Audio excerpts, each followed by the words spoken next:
तो hello guys, कैसे हैं आप सभी लोग। तो चलिए चलते हैं अपन अपनी स्टोरी के पास।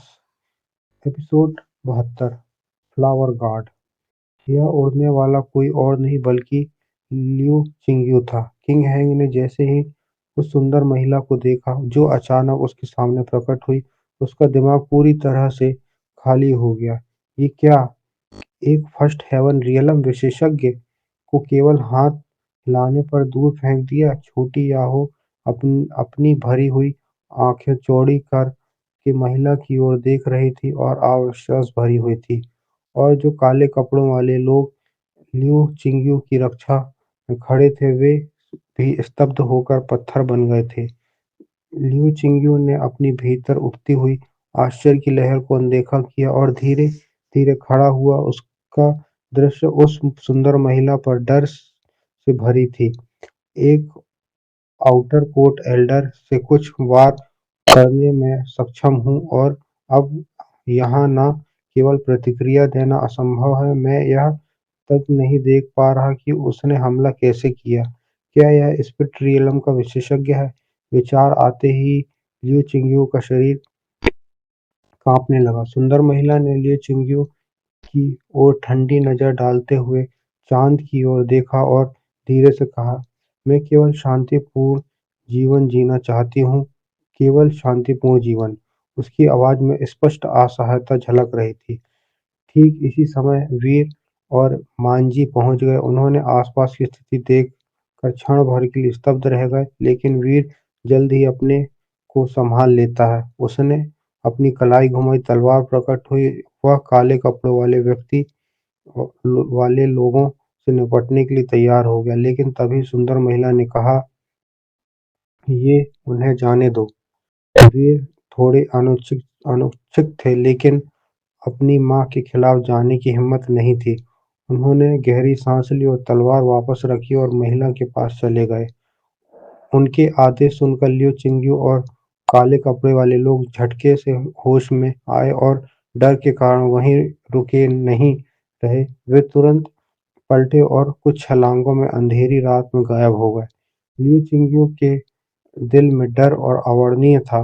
हे भगवान! मेरे पिता ने सच में एक स्पष्ट रियलम विशेषज्ञ को अपनी कंसोसाइन बनाने का सोचा था। विचार आते ही उसकी पूरी देह में ठंडी पसीने बहने लगी। सौभाग्य से यह महिला केवल शांतिपूर्ण जीवन जीना चाहती थी, नहीं तो लियू क्लान अब तक खत्म हो चुका होता।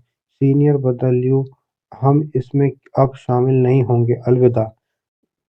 चेन फेंग ने कहा, अब पलटकर अलग दिशा में गायब हो गया। बाकी के स्पॉट सैक के लोग भी अलविदा कहकर चले गए। लियू चिंगयू ने उन्हें जाते देखा और भले ही वे थोड़े नाराज हुए, उन्होंने नहीं रोका। नहीं, क्योंकि उन्होंने एक स्पिरिट रियलम विशेषज्ञ को चढ़ाया था। अंतिम काले कपड़े वाले का सदस्य भाग नहीं सका, क्योंकि वह लियू क्लान का गेस्ट एल्डर था।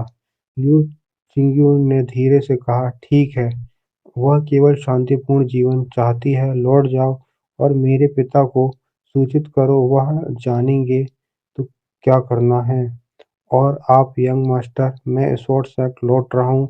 मुझे उसके बेटे से मुकाबला करना है। यदि उसको पता लगाया तो शायद वह मुझे पहले खत्म कर दे। वह अभी केवल मॉर्टल रियलम में है और मैं पहले रैंक के फर्स्ट हेवन रियलम में। लेकिन लेकिन क्या, वैसे ही करो, ठीक है। क्वीन की राजधानी में एक आलीशान कमरे में एक सुंदर महिला जो क्रॉस लेग पर बैठी थी ने अपनी आंखें खोली और कहा, तुमने अंत में लड़ाई की। वह तुरंत उठी और बाहर खड़ी दूसरी युवती से कहा, फ्लावर गार्ड को इकट्ठा करो। Feng Yu South Peace City में प्रकट हो चुका है, तुरंत वहां जाओ। जी एल्डर फेंग। पत्थर के घर में महिला ने वीर के चेहरे को छुआ और कहा, 2 साल हो गए। मैंने नहीं मैं सोच सकती थी कि तुम अब एक पुरुष बन गए हो। वीर की आंखों में आंसू चमक रहे थे। 2 साल बाद आखिरकार घर लौट आया। उसने धीरे से पूछा, माँ, आप सच में एक प्रोफाउंडर हैं? महिला ने सिर हिलाया, छोटी याहू को गले में लिया और कहा, मैं तुम्हें वीर याहू को सब कुछ बताऊंगी। उसने आगे बताया कि वह पहले फ्लावर पैलेस की आउटर कोर्ट डिसाइपल थी और वीर के पिता से प्यार में पड़कर उसने पैलेस छोड़ दिया। वीर अंदर से झटका खाया। फ्लावर पैलेस केवल स्त्रियों के लिए लेने वाला प्रेम वाला सेट था, प्रेम विवाह निषिद्ध करने वाला संगठन। छोटी याहू ने हल्के स्वर में पूछा, माँ, क्या फ्लावर पैलेस किसी को शादी करने नहीं देता? महिला ने सिर हिलाया, बिल्कुल। पिछले 20 वर्ष में मैंने अपनी शक्ति छुपाई थी ताकि मुझे ट्रैक न किया जाए, लेकिन आज मुझे लड़ना पड़ा। शायद वे अब साउथ पिच सिटी की ओर बढ़ रहे हैं, इसलिए मैं तुम्हें और याहो को तुरंत यहाँ से निकल जाना चाहिए। वीर ने कहा, अगर हम छोड़ देंगे तो हम साथ छोड़ेंगे, अगर माँ नहीं चाहेगी तो मैं भी नहीं जाऊंगा। छोटी याहो भी नहीं जाएगी। अब जब तुम थोड़ी शक्ति शक्ति हासिल कर चुके हो तो मेरी बात नहीं सुन रहे।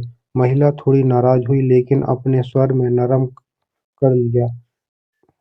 वीर याहो को स्वॉर्ड सेट ले जाओ, वहां वे सुरक्षित रहेंगे। फ्लावर पैलेस शायद वहां तक नहीं आएगी। वीर चुप रहा लेकिन उसकी माँ जानती थी कि वह क्या सोच रहा था। यदि याहो और तुम सुरक्षित हो तो मुझे कोई अफसोस नहीं होगा, चाहे मुझे पैलेस वापस क्यों ना ले जाएं। लेकिन यदि तुम हठ धर्मिता करोगे तो उनकी या अपनी जान को खतरे में डालोगे तो मैं शांति से नहीं मर सकती। वी वीर ने सिर उठाकर माँ को देखा। माँ, मैंने ताकत हासिल की ताकि मैं तुम्हें और याहू को बचा सकूं। अगर आप चली गईं तो मेरी शक्ति का कोई मतलब नहीं। छोटी याहू ने भी फर्म स्वर में कहा, माँ, छोटी याहू हमेशा आपके और बड़े भाई के साथ रहना चाहती थी। महिला ने उन्हें गले लगाया और आंसू बहने लगे। तभी ठंडी और भावहीन आवाज पत्थर के घर में गूंज उठी।